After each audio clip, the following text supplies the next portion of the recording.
Alright, so to apply our discussion earlier with regards to the design of singly reinforced beam, let's have this first example. So our first example is design the necessary one-layer reinforcement for the beam shown to adequately support an ultimate load of 150 kilonewton meter, including the self-weight.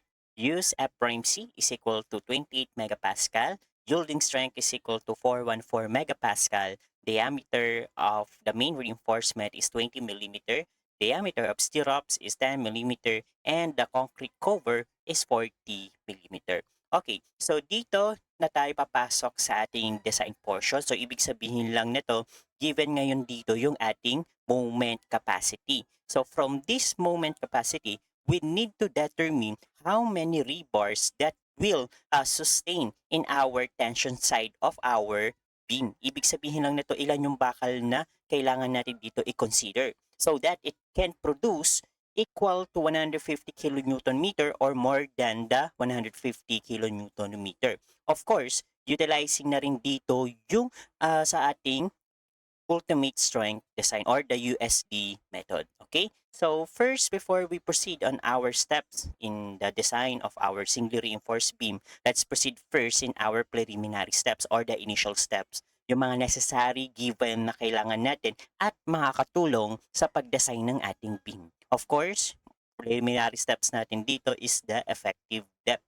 Of course, since yung ating beam is a singly reinforced beam, ibig sabihin lang nito isa lang yung magiging location ng ating effective depth which is only from the compression part up to the tension kung nasaan yung mga rebars natin. And of course, let's assume here na yung mapuproduce na dito na number of rebars sa tension side natin is consists of only one layer. Okay? So what we can do here is we need to locate first what is or where is the centroid of our reinforcement. So of course, ang pwede natin gawing approach dito, since single layer lang naman yan, we can add the concrete cover, diameter of stirrups, and the half of the diameter of our rebar. So ito na po yung ating location ng centroid of our main reinforcements coming from the bottom. Of course, para maging effective depth, what you need to do here is you need to subtract the height of the beam, which is the 500 millimeter. Substituting for our effective depth, we have 500 minus 40 plus 10 plus 20 over 2. To simplify that, our effective depth is now equal to 440 millimeters. So which is yan yung ating first preliminary steps or the preliminary givens. The second preliminary givens that we need to consider that will contribute in our design factor or our design aspect here is the beta 1 or the stress block factor. For our stress block factor, of course, you may refer to our table 422.2.2.4.3, which is, in this summary, it will depend on our value of the F prime C. Our value of the F prime C here is 28 megapascal. So, ibig sabihin lang nito, it will underfall on this first condition, which is between 17 and 28 megapascal, which is exactly yung 28 megapascal natin it can be less than or equal to 28 megapascal. So our beta 1 that we will use here is now equal to 0.85. Then after that, we can now determine the first step. Our first step here, sabi ko nung sa ating design procedure, we need to determine our still ratio limits. Okay? Which is consists of the maximum and the minimum still ratios. So first, let's determine first what is our maximum still ratio, which is provided under this formula. By simply substitute everything. So what we can do here is we have 3 over 7, then multiply by 0.85. F prime C is 28. Beta 1 that we got earlier is 0.85 and the yielding strength is 414 megapascal. So our value for the still ratio at the maximum condition is now equal to 0.0209. Yan. So unitless po siya kasi ratio lang naman po yan. Alright, so meron na tayong maximum still ratio. Let's determine naman yung ating minimum still ratio. Please remember that we have two values of minimum still ratios. Under this formula, which is square root of f prime c over 4 fy. We simply substitute this. What we have here is equal to square root of 28 divided by 4 multiplied by 414 megapascal. Our first minimum still ratio is now equal to 0.0032. So of course, meron din tayong second minimum steel ratio which is given dito, which is 1.4 over Fy. We simply substitute it, we have 1.4 over 414 megapascal. So makukuha nating second minimum steel ratio is now equal to 0.0034. So of course, sa ating steel ratio limits, especially on the minimum steel ratios, kailangan natin ditong mamili kung sino yung mag-go-over sa kanilang dalawa.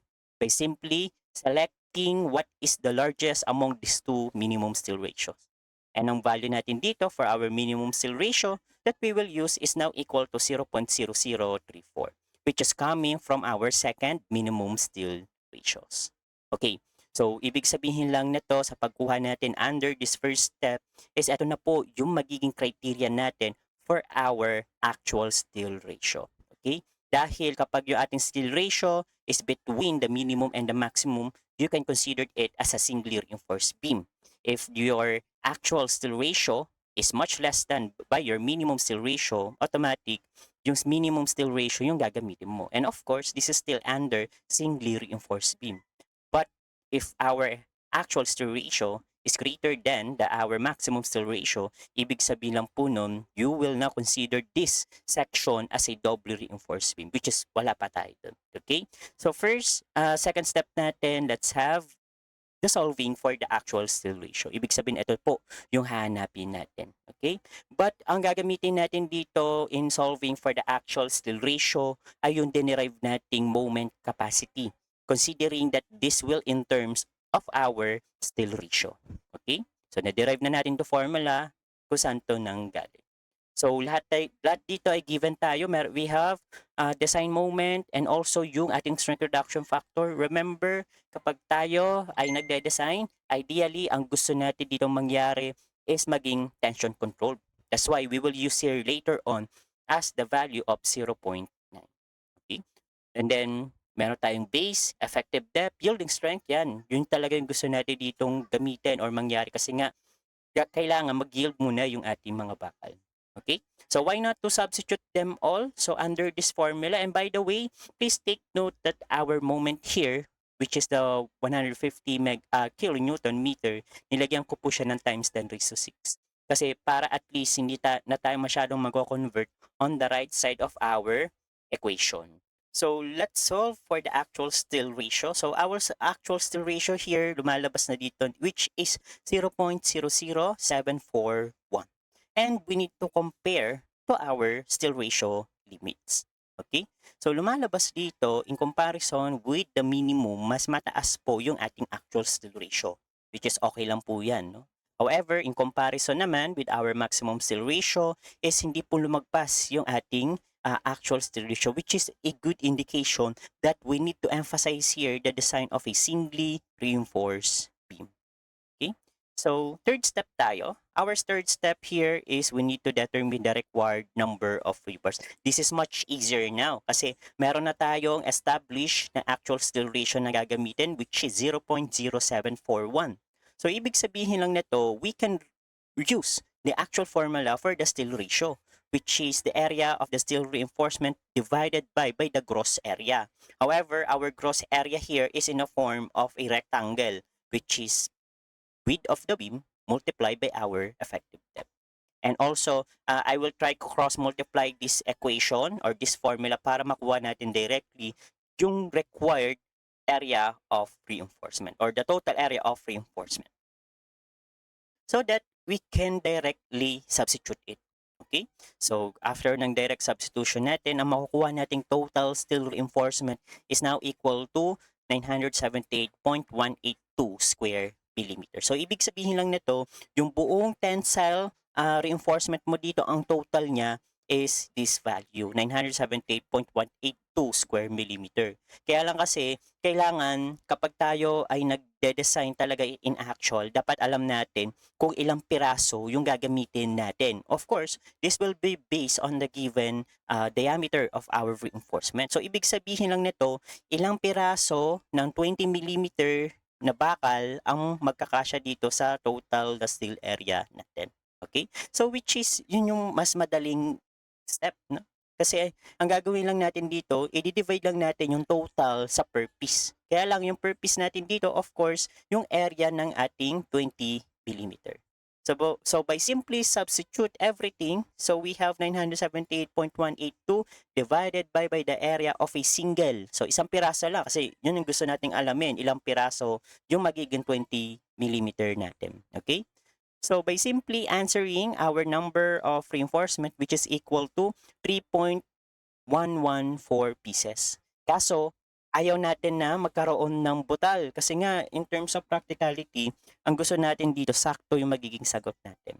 So in practice talaga, nira-round up natin yan to the nearest whole number. So instead of answering 3.114, ang magiging sagot natin is 4 pieces. So this is 4 pieces of 20 millimeter diameter of reinforcement.